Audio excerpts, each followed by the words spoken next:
Francis, how are you? Good to see you. How's it going? Hey, Gary, how are you? Wow, here they are, the Housing Trust. Jerry, I didn't mean to ignore you. I know you were busy. I know, I was just talking to that lady down the last week. Is she? She's supposed to be retired. Right now.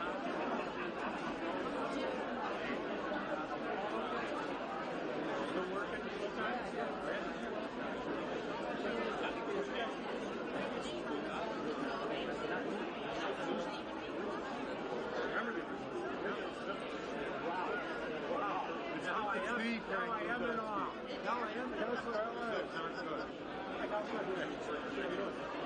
I got to run over this way, Frank. Okay.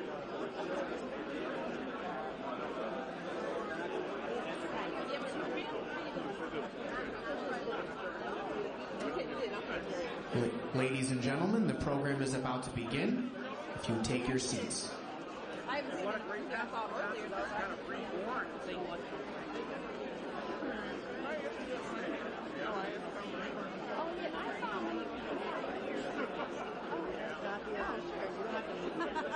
Would be better if you did. Oh yeah, I'll be moving. I'll be fine. Hi. How are you? Nice to see you. Nice to see you. Where is it, Betty? I don't know.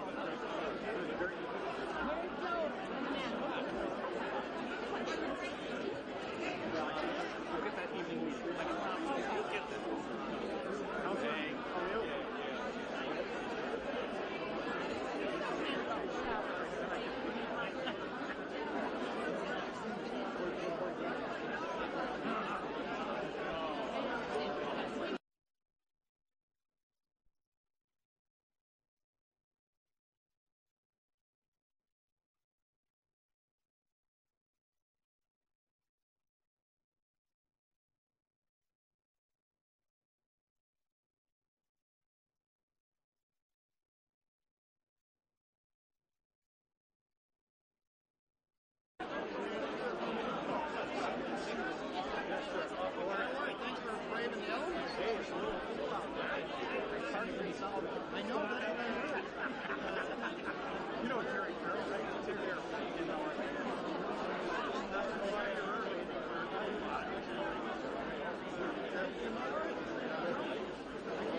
To do is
Ladies and gentlemen, please take your seats. The program is about to begin.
Ladies and gentlemen, welcome to Syracuse Mayor Stephanie Miner's 2013 State of the City Address.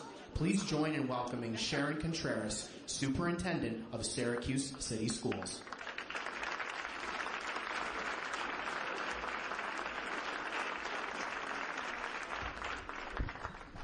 Good evening, and welcome to the newly renovated Dr. Edwin E. Weeks Elementary School.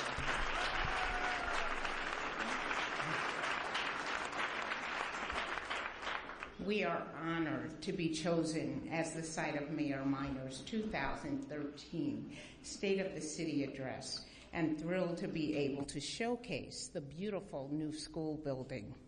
Dr. Weeks is one of 4 Syracuse City schools, along with Fowler, the Institute of Technology at Syracuse Central, and H.W. Smith, that are part of the Joint Schools Construction Board Phase 1 project undergoing major renovations.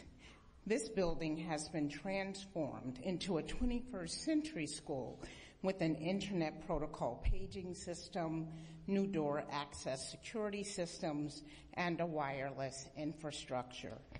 Dr. Weeks students now learn in high-tech classrooms with smart boards and sound reinforcement devices that allow teachers' voices to be magnified throughout the classroom. No more sleeping in class. The classrooms all have geosynchronous clocks. Natural light streams through the brand new windows, and the gymnasium is equipped with a state-of-the-art synthetic rubber floor similar to what can be found in colleges and universities all over the country. The Library and Media Center has 2 teaching labs, 3 smart boards, and more than 60 computers. There is a large group instruction room that will be available for community use and will be used by our teachers for professional development. It will be equipped with a projector, podium, screen, and smartboard. This is a true community building with a community-based health center and a parent education room. Our students now have this state-of-the-art educational setting in which to learn and maximize their awesome potential. To see their faces light up as they walk into their brand new school is priceless. I want to thank everyone in this great community for supporting this investment in public education and in Syracuse's children. Thank you for joining us tonight.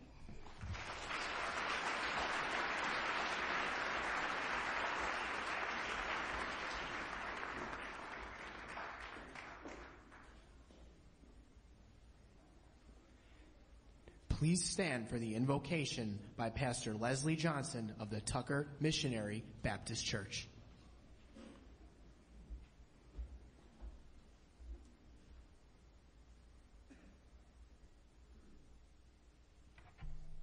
May we pray.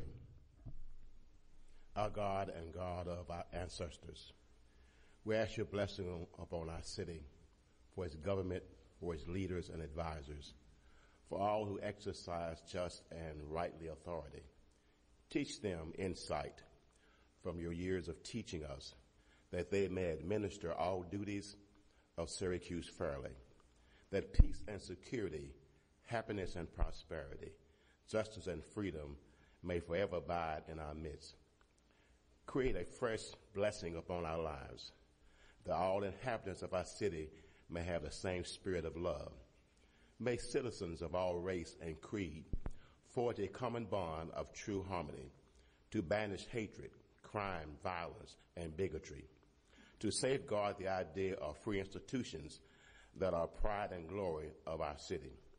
May this city, under the leadership of our mayor, be influenced for good throughout our county, until all citizens understand the inviting and unifying for the cause of peace and freedom and equality must be had. May you bless us under the providence to be an influence for freedom, helping us to fulfill the vision of what the preacher has said of old. Nations shall lift up a sword against nation, neither shall they experience war anymore. God bless our city, which is filled with wonderful citizens with myriad backgrounds. And God bless the officials who help supervise our city as Syracuse continues to evolve into a great metropolitan city. To God, who unites us in prayer, gives all assistance to any of us who possibility of change of the landscape of our city. God continue to give vision to our mayor and to the staff members as she dreams of a better city for all people. God, who rules over this city like you rule over heaven, guide Stephanie Miner, our mayor, with a spirit to follow her ways and allow us to follow her as she brings harmony amongst all of us. As we listen on this day, as she begins to prepare for us an invitation and invites us to participate, we thank you, God, and we ask of you, God, that you bless our mayor in such a marvelous way. I ask this in the name of the God that I serve. Amen.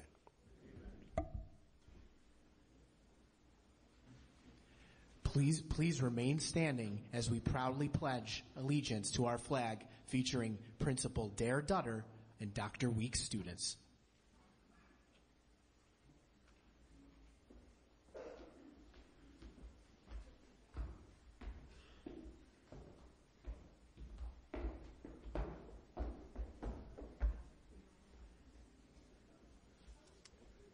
I have a number of our students, John Alloy, Markel Jones, Shay Slobdell, wave, Shane Lobdell, Sean Lobdell, Shania Jackson, and Grace Babylon.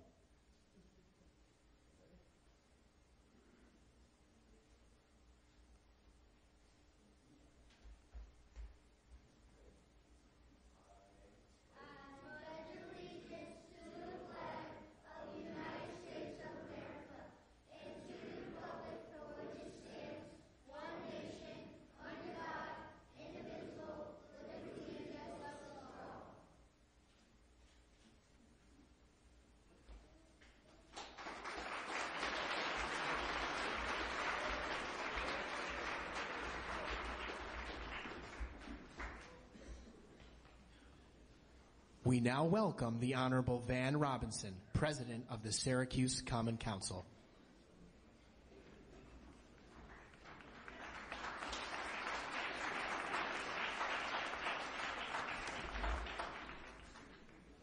Good evening.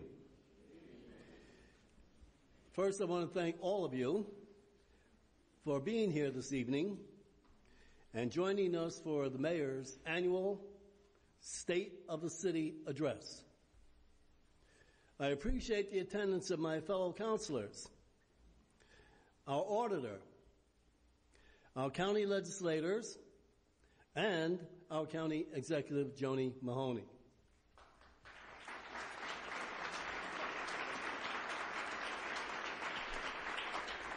I also want to thank for being in attendance our school board, and it's due to them and their perseverance and their foresight that we're in the lovely reconstructed building we're in now.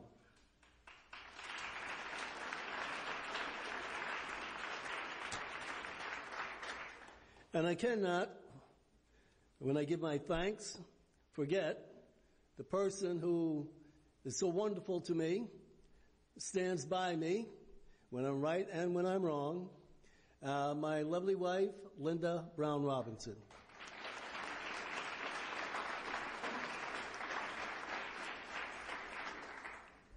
You know, the mayor's City of the City address gives the opportunity for the councilors, our legislators, and the Syracuse community. As our charter states, the mayor shall in each January present an annual message to the council upon the state of the city. This provision, which is modeled after our federal constitution, is the cornerstone of the checks and the balances of representative government. This annual report is much like the one the president must give to the Congress or a corporate CEO to its board of directors.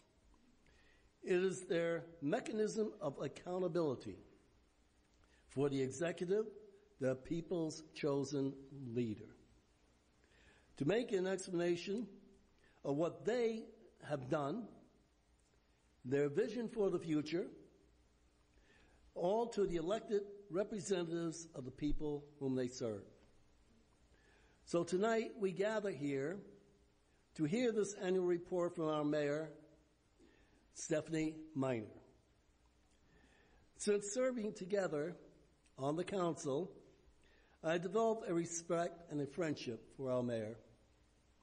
While we do not always agree and are not shy about showing it, we both understand good people of good intentions can work together through challenging times and develop a shared vision for progress.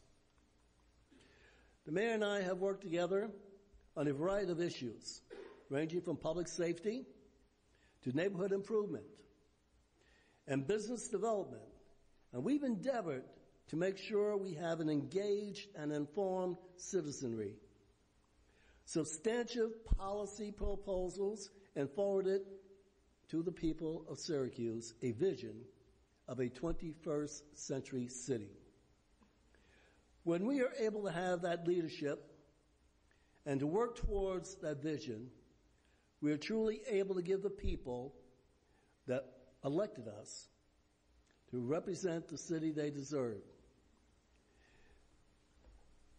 Ladies and gentlemen, I want to say that Mayor Miner, and having known her for the length of time I have, and her vision for the city is huge. And with that, I want to say to you, Mayor Miner is on her way. Very shortly.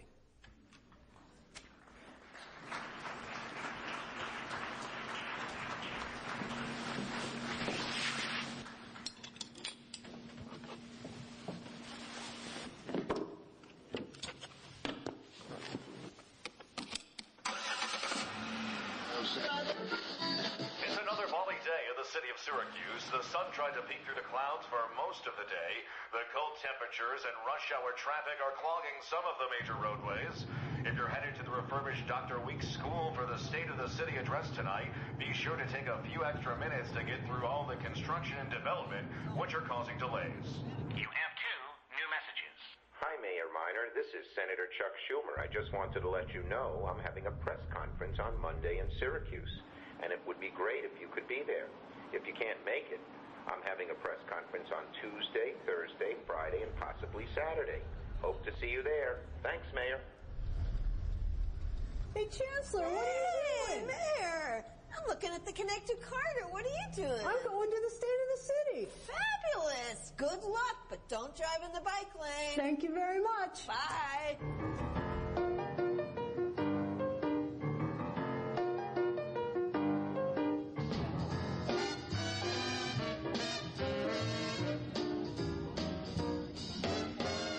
Let me tell you about a girl who knows.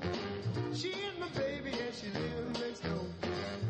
Every morning before the sun comes up, she brings my coffee in my favorite cup. That's why I know, yes I know, hallelujah, I just love it so. Hey, Mayor, where are you going? Joni, I'm going to the State of the City. What are you doing? Oh, I'm just waiting. Do you know if it's going to rain today? I don't think so. I'll see you at the State of the City. You have one new message. Hello, Mayor. This is Bill Magnarelli, your assemblyman. I was wondering if you're free for a little bit of lunch at Destiny this afternoon. I'm thinking of doing a little bit of shopping also. If you'd like to come, give me a call. Hello? Stephanie, it's John DeFrancisco. How are you doing? I'm fine. What's up? Well, I was just curious. Do you like being mayor? Well, there's ups and downs, but I like helping people, and I think I'm really making a difference. Well, I think so too, but how much do you make, and are you able to get away at all during the year? Why do you ask? Well, no reason. I'm just curious, that's all. Well, you know, I want you to know, I just left an event, and people were talking about what a great job you're doing as our state senator, and I completely agreed. I mean, I have to tell you, the residents of Syracuse count on you being our senator and fighting for us for a long, long time. They think you should be our state senator, and I agree, forever. Well, you know, I appreciate it, Stephanie. You really helped me out a lot.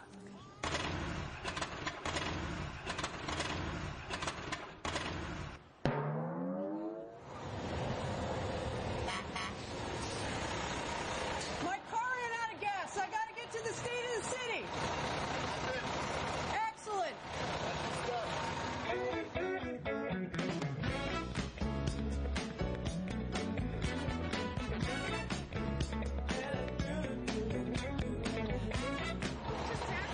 How about that, huh? Is everybody excited? They are. I'm very excited. This city is my city, and I love it, yeah, I love it. I was born and raised here, I got it made.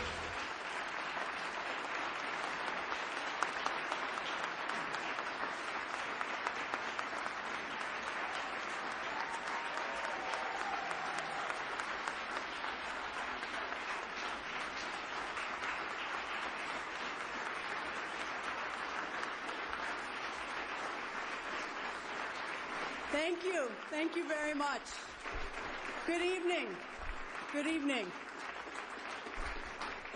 Please, we've got a lot to talk about, so take your seats. Thank you all for joining me for the 2013 State of the City Address. I want to thank Mark Nicotra for putting together that video for us.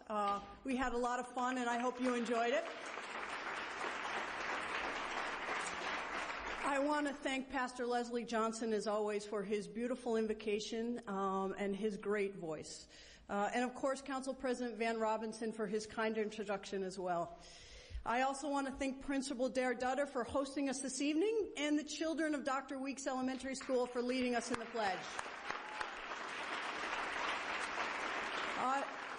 Take it from me, it is intimidating to be up here, and they deserve that recognition for the grace that they handled performing such an awesome task. So thank you very much. I want to, of course, also thank the Superintendent Contreras for her welcoming remarks. She and I share a deep commitment to fulfilling the mission of our schools. I also welcome the Commissioners of Education. Thank you for your hard work and for being here tonight. We are also joined this evening by members of the Syracuse Common Council, President Pro Tem Gene Kessner, Majority Leader Lance Steno, Majority Whip Pat Hogan, and Councilors Helen Hudson, Kathleen Joy, Jake Barrett, and Khalid Bey, and Nader Maroon. Also seated with the Council is City Clerk John Kapanis, and I want to thank City Auditor Marty Masterpole as well for joining us tonight.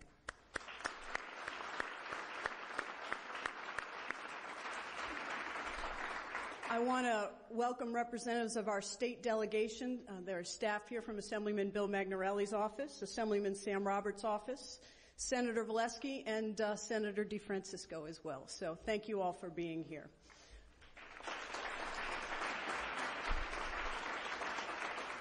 We are joined by members of our federal delegation and members of the Onondaga County Legislature, so thank you for being here. I see our distinguished County Executive, Joni Mahoney, is here tonight, and she is joined by members of her senior staff.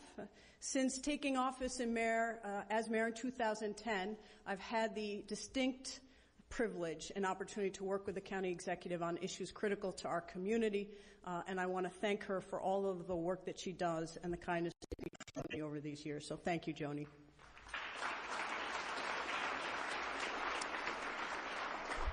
This is my fourth State of the City address. 3 years ago, on a cold, similar tonight, but unlike tonight, very snowy evening on the campus of SUNY ESF, I delivered my first State of the City address. And I will never forget that night, because unlike tonight, it started not with laughter, but with my heart breaking. You see, on that night, we had what even I, as a native Central New Yorker, would call a horrific snowstorm. As I rode up the hill, I thought to myself, no one is going to come out in this weather. The snow was coming sideways, it was freezing, and to make matters worse, similar to tonight, the parking was far away, and so it forced people to walk. And I secretly thought, no one cares what I'm going to say about the state of the city. You see, I had just completed an exhausting campaign. Our team at City Hall was so new, they were asking where the bathrooms were. And most importantly, there were huge financial obstacles facing us. A struggling national economy, a laundry list of stalled projects around our community. The enormity of the challenge was so daunting, I worried it might just be overwhelming. And having spent an entire campaign season fighting an ever-present cynicism about our future, I was confident no one was going to show up because no one thought things were ever going to change. So I steeled myself to speak to my husband and some city councilors and a few dedicated commissioners. But then a funny thing happened. As my car slid up the hill and down the hill, I saw people, actually more like walking snowmen, standing in line to get in. And when I got into the place, my staff came up to me matter-of-factly and said, "There's a good crowd in there and people are excited." I didn't even try to hide my shock. I said, "You're kidding, right?" And the answer came back, "No, similar to tonight, it looks like every seat will be taken." And I was reminded again of what I have come to know every day since, that we are a resilient and hardy group, we Syracusans, that we care about, we believe in, and we will dedicate ourselves to a better future. And of course, on a personal note, that I am not alone in my pursuit of a better Syracuse. Now certainly, these last 3 years have presented intense challenges for our city. But tonight, I'm going to show you that we have taken on those daunting challenges, and through leadership, dedication, and simple hard work, we have made extraordinary progress. Progress, I dare say, some thought 3 years ago was not possible. Tonight, I will speak to you about long-delayed projects coming to fruition, neighborhoods sprouting up while other neighborhoods grow stronger, and of course, the constant innovation necessary to feed a successful 21st century city on the move. And make no mistake about it, Syracuse is my video journey here this evening demonstrated, a 21st century city on the move. Recently, last month, our own Syracuse City poet, Sean Kirst, did something somewhat unusual for a modern journalist. He revisited a position he took 5 years ago. Let's hear from Sean in his own words.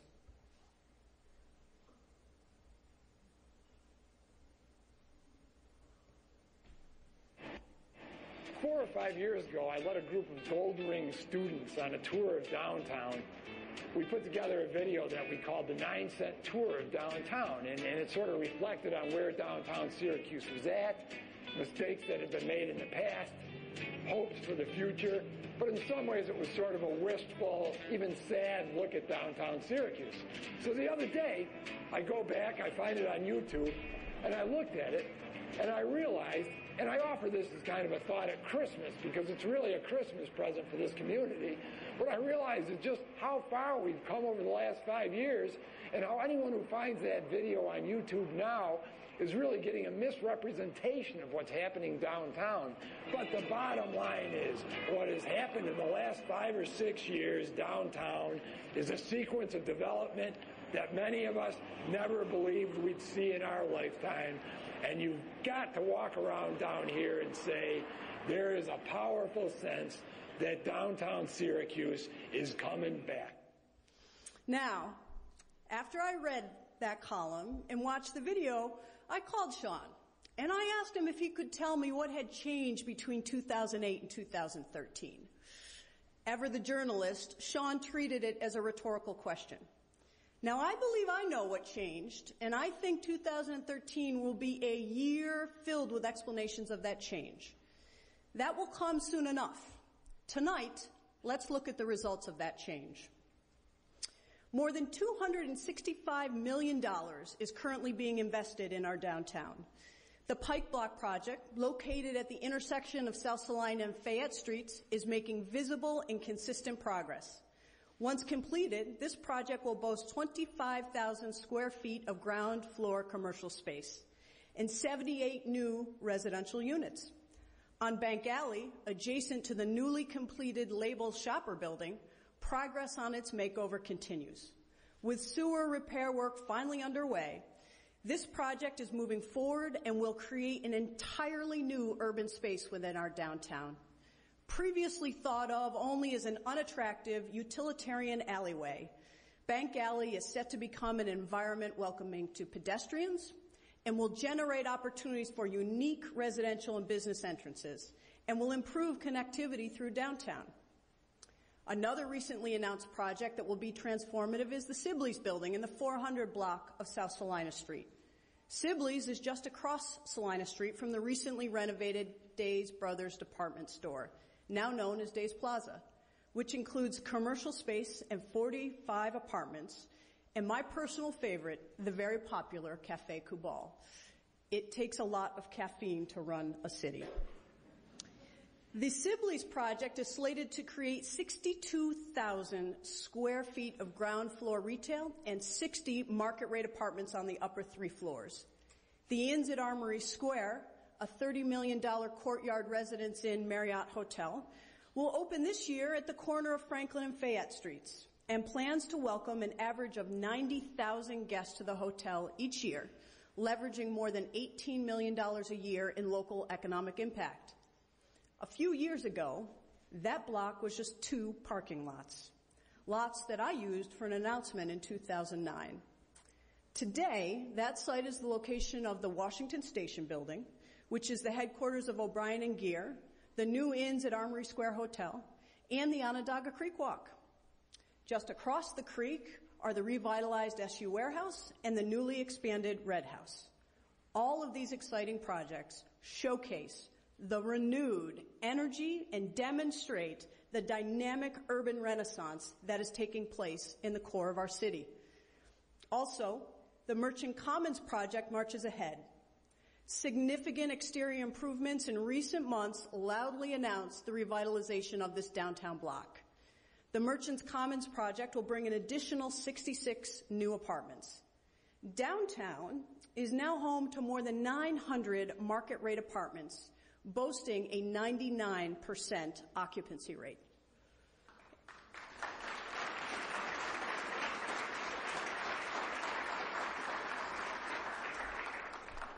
In total, there are currently 450 new residential units planned or under construction in downtown Syracuse. Merchants Commons will also have 34,000 square feet of commercial space, including the new home of the Syracuse Media Group, the new company that produces Syracuse.com and the Syracuse Post-Standard. In marking their move, the Post-Standard editorial board recently wrote, quote, "Downtown is on the move, and so are we." Downtown Syracuse is the heart, the central organ pumping energy through the larger community. Its health is vital to the regions, and the vital signs are strong. I don't always agree with the Syracuse newspapers, but on this point we are on the same page, or perhaps I should say on the same tablet. This exciting new growth and development is certainly not limited to downtown. There are projects being planned with footprints larger than what we have seen in this city in decades. At Syracuse Hancock International Airport, the Passenger Terminal Security Access and Improvement Project is a $49.7 million investment that is being funded entirely by passenger facility fees, not city tax dollars. This project will modernize our airport and is slated to earn LEED Silver Green Building certification.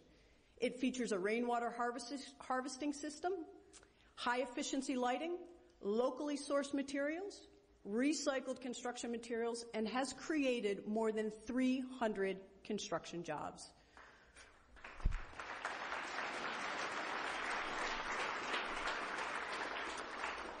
Once completed, these upgrades will vastly improve the experience of the flying public, business and recreational travelers, and ensure that Syracuse makes a good first impression for those who visit our community. These projects that I just mentioned reflect a new reality, where developments that previously people didn't even dare hope for are now being realized. Another example of this is Logan Crossing, the rebirth of the former Kennedy Square site. Kennedy Square, a 14-acre site located in the middle of Syracuse, opened in 1975, and by the mid-'80s had fallen into disrepair and neglect. Today, as you see, this site has seen the construction of the SUNY ESF and SUNY Upstate Biotechnology Accelerator Center. And last week, the final demolition of the legacy structures began, clearing the way for the development of a brand new mixed-use neighborhood. This project will extend the reach of downtown success and signal to the entire Central New York region and beyond that Syracuse is an active and vibrant city on the move with an eye firmly on our future.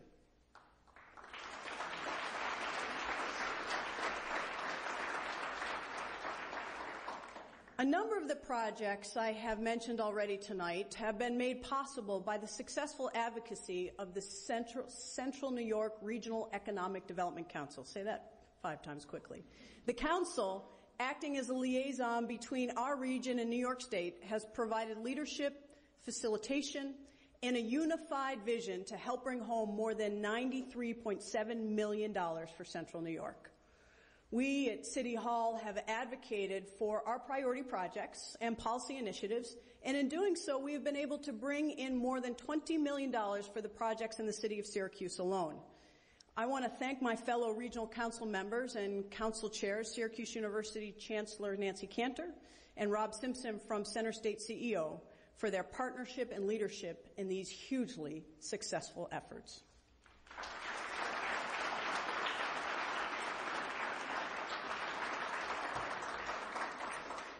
Our planning department, neighborhood business development, codes, and permitting offices have worked extremely hard to advance the enormous progress you see all over the city. With a city permit consultation office and a fine-tuned pre-development process, we were able to provide for a more centralized and streamlined review of development projects. Previously, drawings were shipped up to 6 different city departments for review, and developers had to navigate an approval process with little guidance.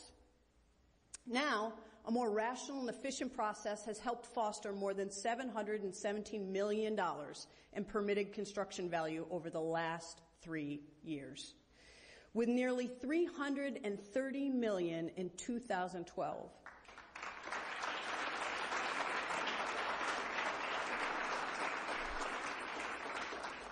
These are record numbers, and as you can see, total construction values have increased every year since 2009.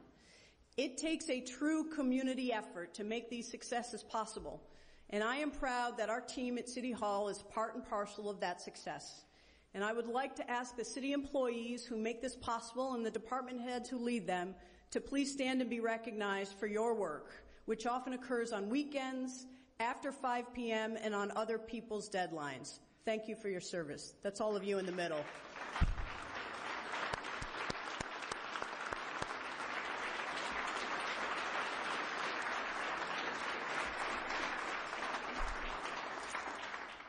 Many of you in this room work with these people every day, and I have good news for you and for them. For years, the city of Syracuse has had possibly the worst email address anywhere. mayor@ci.syracuse.ny.us. Starting tonight, city employees can be reached at a much simpler and easy to remember email address. mayor@syrgov.net.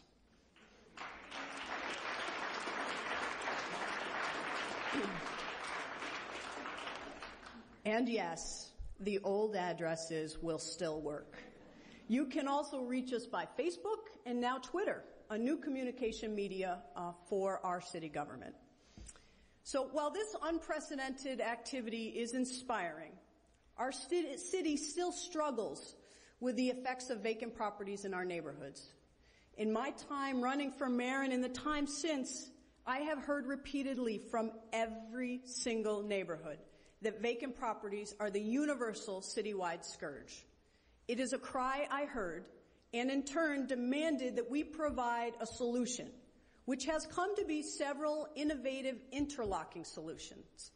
In last year's State of the City address, I announced that the city and county would be creating a land bank to assist in the collection of property taxes and to help advance neighborhood revitalization efforts. Still in its early stages, the land bank, now called the Greater Syracuse Property Development Corporation, enabled the city of Syracuse to issue letters to some 1,900 property owners who are so delinquent in their property taxes that their property is subject to seizure by the city through tax foreclosure. Those letters were sent out at the beginning of November, and in the first round of actual seizure notices that went out to 200 delinquent property owners around the city just 2 weeks later. Since then, 21% of those property owners have paid their taxes or entered into a payment plan with the city. Even with this initial progress, we are bringing a compassionate approach to this effort by working with those who are truly limited in their ability to make ends meet. The city has facilitated discussions among nonprofit groups and government departments to create a network of supports enabling homeowners to avoid foreclosure due to tax delinquency. This network is striving to connect tenants who have been paying rent, seniors who may not be taking advantage of the exemptions available to them, and other homeowners struggling to get by. To this end, the City of Syracuse has engaged the expertise of the many and various partners you see here, and I would like to thank them for helping us in this effort.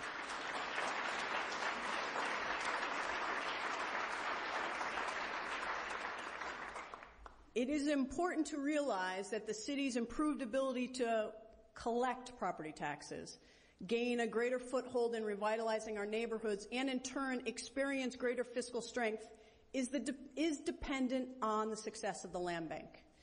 It is time for us to establish a long-term funding mechanism for the land bank, ensuring the financial sustainability required to meet these shared goals.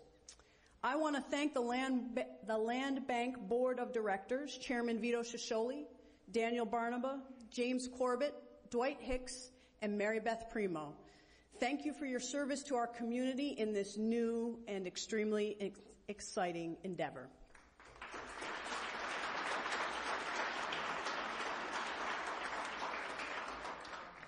While the land bank is a vital new tool for the city to improve the collection of delinquent property taxes and leverage better outcomes for neighborhoods, it is only effective in instances where property owners have not paid their taxes.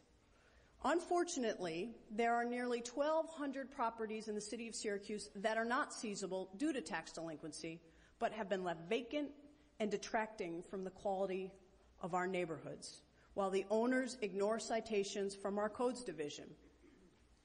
We need new ways to pressure these property owners to maintain their properties to acceptable standards.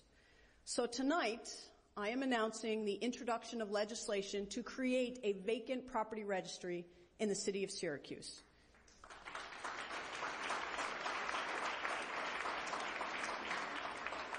The goal of the vacant property registry is to encourage property owners to get their property rehabilitated and occupied. This registry will require owners of vacant properties to register with the city annually, hire a local property manager, and put forth a plan either to rehab, stabilize, or demolish the property. The registry program will also institute a fee that escalates for each year the property is vacant. At least 10 other municipalities in New York State have adopted similar ordinances, and they are becoming increasingly common nationally. This will be a valuable addition to our array of options to address vacant and neglected properties and will complement the operations of the land bank.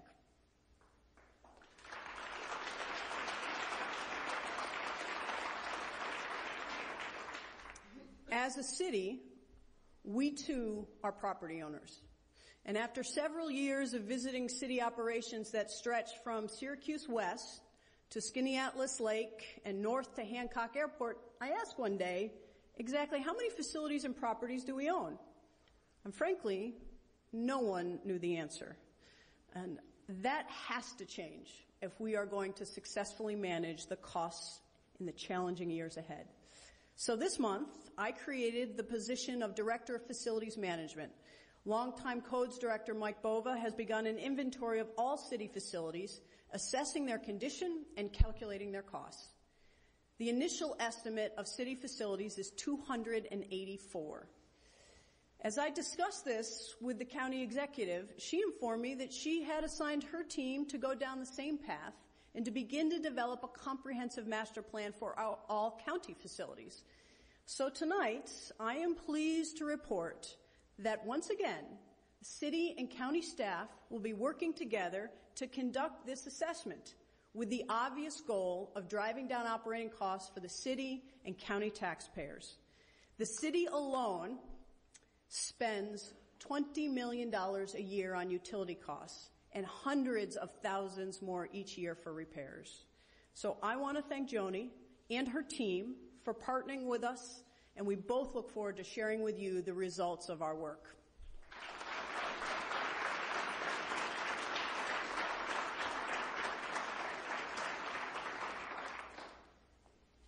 As we discuss these sweeping citywide initiatives and the effect they are having on our city, I also want to highlight some of the exciting projects occurring in our neighborhoods. One vacant property that we will no longer have to worry about is the Atiska building. A dangerous eyesore on the corner of Butternut and North McBride Street, this building was a blight on the neighborhood and a danger to those nearby for decades. Through a partnership with Home Headquarters and St. Joseph's Hospital, we were finally able to tear down the Atiska building in the early summer of 2012. Now the site has been incorporated into a new plan from Housing Visions Unlimited called Salina Crossing, creating a new mixed-use building with ground floor office space and 20 units of quality, affordable housing on the second and third floors. The Babcock-Shattuck House, also known as the Old Jewish War Veterans Home, is nearly ready for its own transformation. A partnership between the University Neighborhood Preservation Association and Home Headquarters is leading to the rehab of the building to create 4 new condominium units. In the Valley, the Cedar House Apartments, a vacant 30-unit dilapidated apartment complex, will have a new future as well. The city seized the tax delinquent property in October and conveyed it to the Syracuse Urban Renewal Agency to hold while Christopher Community and Atonement Housing applied for New York State low-income tax credits. When successful, the apartment complex will be demolished to make way for a newly constructed 36-unit complex owned and managed by Atonement Housing. St. Patrick's Lofts, LLC, a firm led by Gary Thurston, is renovating the former St. Patrick's School located at North Lowell and Hamilton Street on Tipperary Hill. The company is converting the nearly 43,000 square foot building into a mixed-use property, including 10,400 square feet of commercial space and 22 market-rate apartments. We completed the Onondaga Park Fire Barn renovation. This is yet another project that neighborhood residents had begun to think would never come to fruition. After more than a decade of this initiative floundering, this beautiful building is now open once again and available as a resource to the community. I want to thank the incredible efforts of the countless community leaders, especially members of the Onondaga Park Association, and thank them for their work. Similarly, the renovation project at the Elmwood Mill building in Elmwood Park was completed in May of 2012. This historic structure now serves as a beautiful and historic community resource. Next is the Eastwood Skate Plaza. This community initiative has been spearheaded by the Eastwood Neighborhood Association and neighborhood volunteers of all ages. The group was awarded $150,000 in New York State Parks funding. The project budget is now $252,000, including a contribution from the Eastwood Neighborhood Association of $13,000. The project is being designed, and we anticipate construction during 2013. The Libba Cotton Monument Project, which started back in 2006, was finally completed in the fall of 2012. The monument is a tribute to the Grammy-winning folk musician who made Syracuse her home. The Southwest Community Center recently underwent an expansion to better house the Syracuse Cooperative Federal Credit Union. This project brought banking services to the underserved Southwest neighborhood. The total project cost was $150,000, with costs being shared by the credit union and the city. The credit union opened for business this past November, and in 2012, Northside residents were faced with the closure of an anchor neighborhood grocery store. The closure of Wegmans on Pond Street was of great concern to me, and bringing in a new grocer was a top priority for my administration. Our team was able to work with Tops Friendly Markets to reactivate this space and provide a neighborhood grocery store to the north side once again. Ready access to a full-service grocer like Tops is what makes our city a walkable, healthy, and convenient place to live. And I am proud that we were able to work together as a community to turn a disappointing situation into such an important community victory.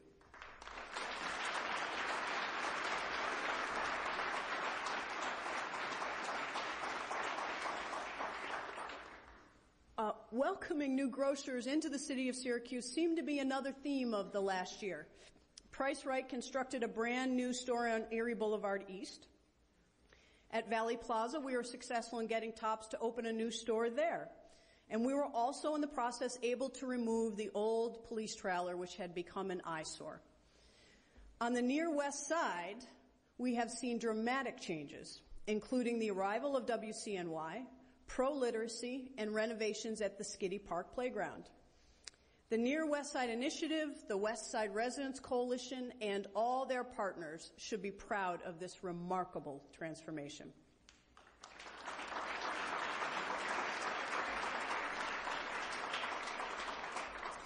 In Eastwood, the corner of Midler Ave and James Street is coming back to life. After years of vacancy and neglect at the former bowling alley site and Steak and Sunday restaurant, new commercial uses, including a Kinney drugstore, are rising as attractive new assets to this landmark business district. We also recently opened the Eastwood Satellite Police Office on James Street. The Eastwood Community Policing Unit previously operated in an eyesore trailer in this area. By removing the old police trailer and opening this new office, we have created a stronger, more visible police presence in the area and provided flexible space for community use. Phase 1 of the Connective Corridor project is now complete, and the second phase of the project through downtown Syracuse will begin this year, thanks to a $10 million Tiger grant awarded from the U.S. Department of Transportation. A project that marked a shift towards neighborhood-scale economic success was the construction of the new Dunkin' Donuts on North Salina Street. While typical development of such a store would likely have resulted in a one-story big box-style building set back from the street, this project was a resounding success, reflecting urban design best practices. I constantly hear from citizens that when they travel to other cities, they see stores developed in ways that fit in with the surrounding neighborhood fabric. For years, it seemed we told ourselves that those type of projects only got done that way in other cities. Through the efforts of our planning and business development teams, the City Planning Commission, and the efforts of the Greater North Salina Street Business Association and the Northside Urban Partnership, we were able to work with a developer and now have a structure that is attractive and respectful of the historic character of the business district. This project and many others are proof that good planning, public involvement, and setting high standards for our community can and does lead to outcomes that promote a healthy business environment while also protecting neighborhoods and their unique character. In 2007, SUNY ESF professor Emmanuel Carter wrote that a succession of city administrations had managed the city without including the critical skills of planning expertise. He urged the inclusion of professional urban planners to make Syracuse a thriving city. Quote, "The use of these skill sets in managing a city acknowledges that people live in cities not only to make a living, but also to be part of a viable, ever-changing, complex, meaningful, and beautiful collective that is physically, socially, economically, aesthetically better than the sum of its parts." I agreed with Professor Carter, and we created a city planning office because sound long-term planning and decision-making are critical to fostering a healthy and vibrant city today as well as in the decades ahead.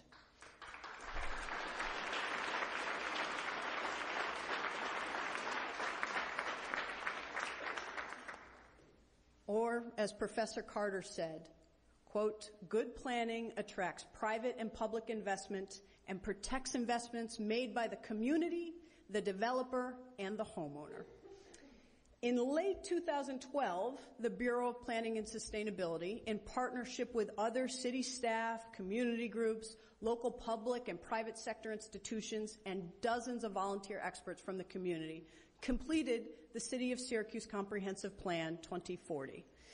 This plan is a substantial revision to the comprehensive plan adopted in 2005 and adds significant policy detail to the plan, including land use and development, sustainability, historic preservation, bicycle infrastructure, and public art.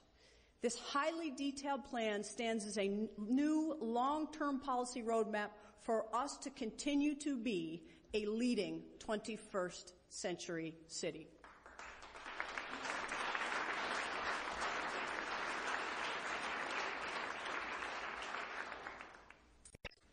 After decades and 3 failed attempts to draw viable development proposals for the Inner Harbor, I asked the New York State Thruway Authority to transfer the Inner Harbor land to the city to give us a chance to bring development proposals to this underutilized area. In early 2012, an independent committee selected core development submission for a mixed-use neighborhood with office, residential, commercial, and hotel development as the winning proposal.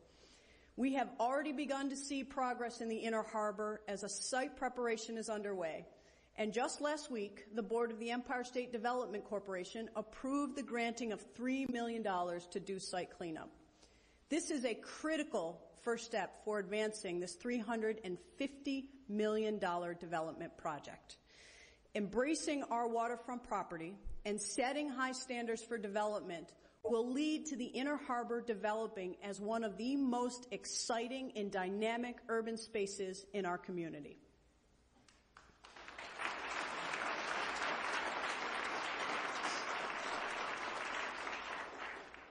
Similar to our history with the Inner Harbor, after years of delay and program downsizing, I am excited and relieved to be in this room to demonstrate to you firsthand that our team was able to get the school's reconstruction project back on track. Phase 1 of the Joint Schools Construction Board program is nearly complete. Renovations here at Dr. Weeks' school the Institute of Technology at Syracuse Central High School, and Fowler High facilities like these, and we are delivering them. As Phase 1 draws to a close, I am pleased tonight to announce that tomorrow, Senator DeFrancisco and Assemblyman Magnarelli will be introducing new legislation to authorize JSCB Phase 2.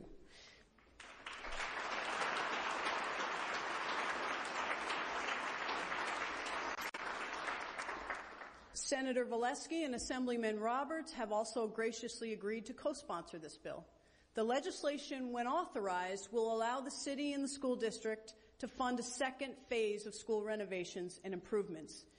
JSCB Phase 2 legislation will enable the city of Syracuse to issue bond anticipation notes that will allow the city, the school district, and JSCB to get an early start on the planning, design, and approval for Phase 2 projects.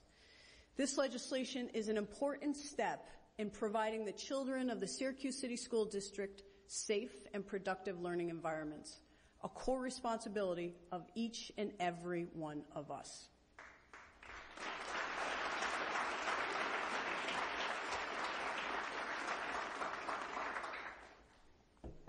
As we focus on the character and the quality of life in our neighborhoods, it's critical that our number one priority continues to be public safety.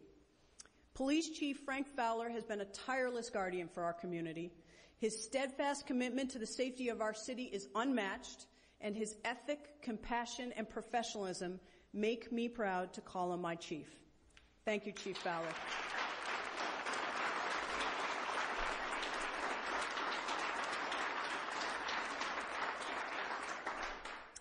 In pursuit of justice, Chief Fowler has consistently taken innovative approaches to making our city safer. He has spearheaded a number of operations aimed at getting gang members and other criminals off our streets, including Operation Safe Surrender, Operation Rolling Thunder, Operation Vigilance. Chief Fowler has also led our surveillance camera initiative. In the spring of 2011, public safety cameras were installed in the Near West Side as part of the police department's COPS pilot project.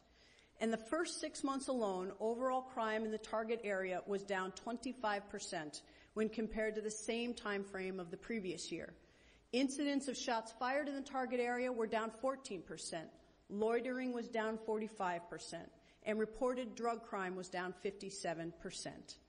Soon, we will be rolling out a new phase in surveillance camera deployment, with additional camera locations in the Butternut Street corridor, Midland Ave between Kennedy Street and Brighton Avenue, the Central Village area, South Avenue near Tallman Street, and South Geddes Street in the Skunk City area.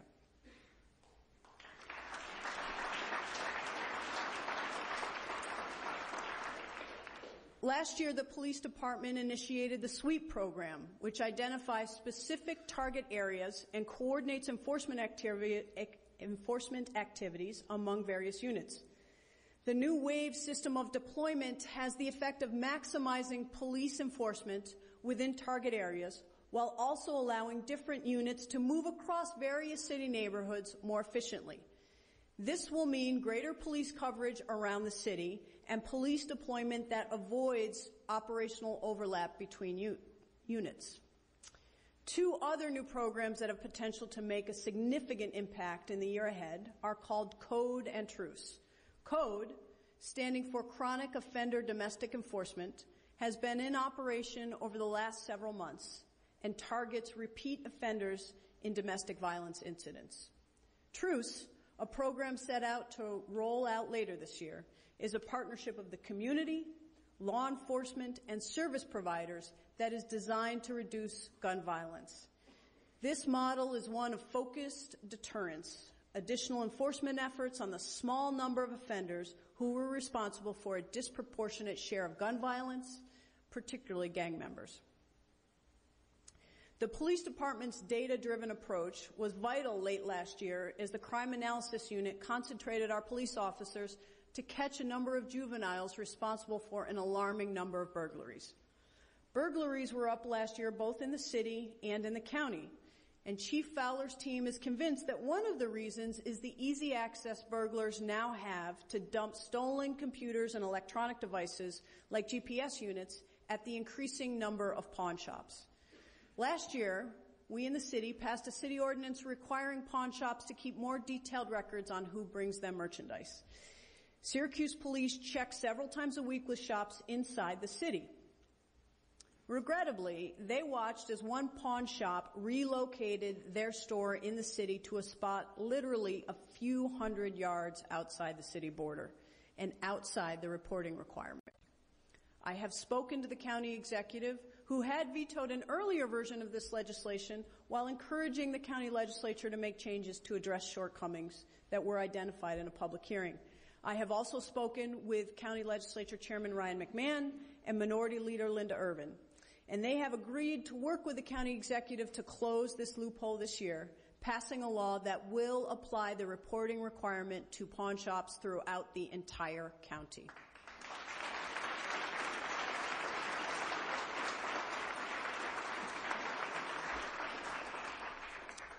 I have spoken frequently, since even before I took office as mayor, about the unprecedented financial challenges our city is facing. These difficulties have been brewing for many years, and there is no question that navigating the fiscal crisis will get harder before it gets easier.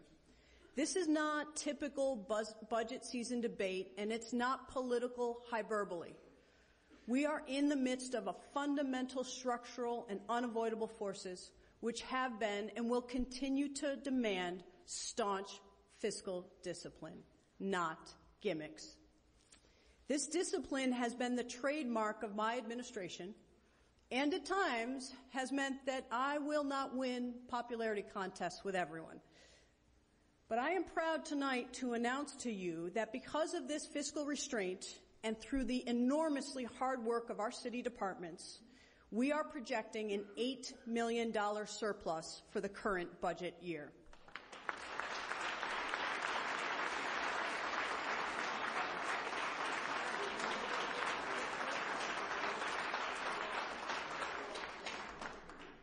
While this is certainly positive news and a reflection of a lot of tough decisions, we must take a long-term look ahead. Governor Cuomo's spending plans project aid to municipalities will remain flat through 2015-16. State aid and incentive to municipalities funding for Syracuse at $71.7 million is the city's second largest revenue source, other than sales tax. Property taxes are subject to a 2% property tax cap, so little increased revenue can be raised there in the near term. Increases in sales tax are nice, but they are difficult to predict and won't lead us to complete fiscal solvency. The city balanced the 2012-2000 budget with $20.9 million in one-time only state spin-up aid. We will not have access to this money again. All of this results in beginning the 2013-14 budget cycle with a gap of $20.9 million. So our $8 million current year budget surplus will go towards closing that gap. This buys us a little time, but not much. We will continue to ask our partners to give us real solutions. We will continue to ask our institutional partners in this community to support us in our efforts to provide basic services to our citizens. Last year, Krause Hospital became the second major nonprofit institution to enter into a service agreement with the city. Krause agreed to pay the city $50,000 a year to help support the costs associated with city services, including snow plowing, fire protection, and other services traditionally paid through local property taxes. Krause Hospital now joins Syracuse University as a major nonprofit institution that has entered into a service agreement with us. These agreements not only help the city's bottom line and therefore assist us in providing quality public services to our community, they are also a statement of collective vision, partnership, and community goodwill. I again want to thank Syracuse University Chancellor Nancy Cantor and take this opportunity to thank and ask him to stand Krause Hospital President, CEO Paul Cronenberg.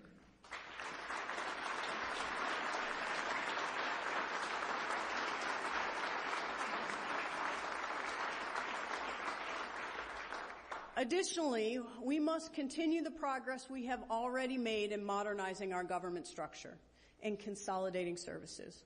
Already, the county executive and I have merged our purchasing department, co-located our economic development teams, and share the services of an arborist between the city and county. Joni and I will continue to work together in 2013 to explore new ways to improve government efficiency and effectiveness and save taxpayer monies through modernization.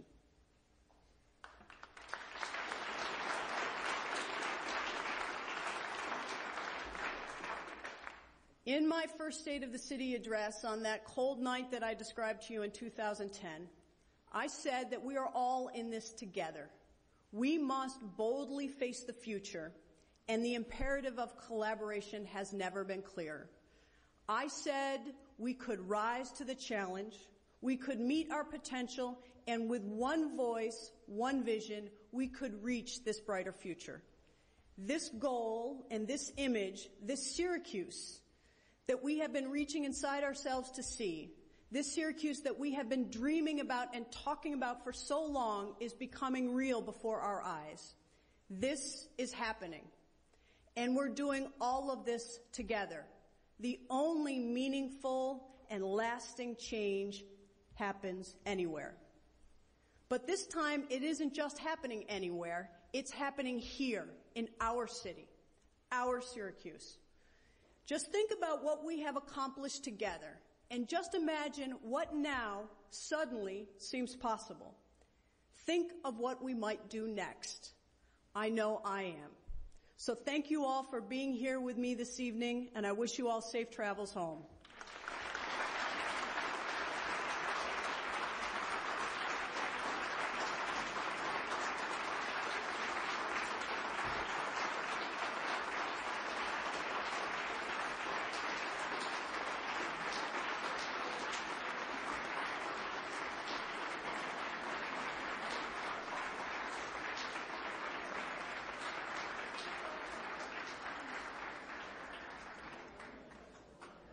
I'm looking for Father Schopfer. Father Schopfer, come here. Wherever two are gathered, he will be there. Please remain standing for the benediction by Father John Schopfer from the Brady Faith Center. Lord, bless your people tonight so that they may find in you the strength and faith they need.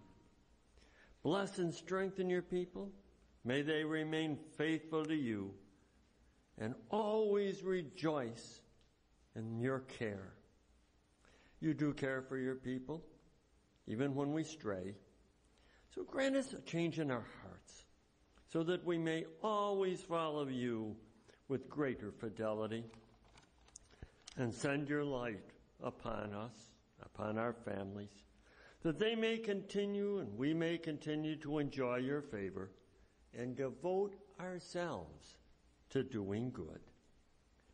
We rejoice that you are our creator and ruler, and we call upon your generosity to renew and keep us in your love. So now as we go forth tonight, let each one of us just ask the Lord for the courage and the strength that we need to make this city, our city, a city of justice, love, and peace. Thank you. Thank you. Good job. Thank you very much for coming.